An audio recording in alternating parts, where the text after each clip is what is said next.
কাকা আইছেন কষ্ট করি, বিরিয়ানি সারিকে খাই গেলে খুশি হইতাম।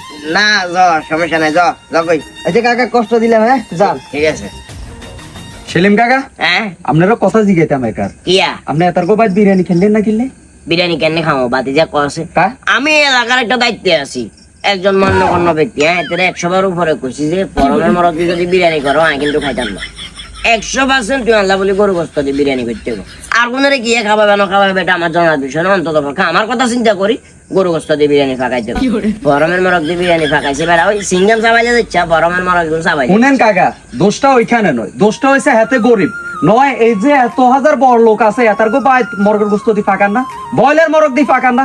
এই টাইমে তো বরাবর খাইছেন, ও লাইগে গরিব দেয় এই কারণে ইগের পায় তার বিরিয়ানি খান নয়। কাকা বুঝি স্বভাব চরিত্র এগিন পাল্টালাম। সিঙ্গারে গিলে এটা চিল্লাই তো কিনবো, আপনি সমাজের দায়িত্বে আছেন, আপনার চোখ একরুট থাকতে হইব। আপনার চোখ একরুট নাই কাকা। বুঝছি, সামসা ফাল্টা লাইতে আগা আগা আগা আগা শালার ফুট।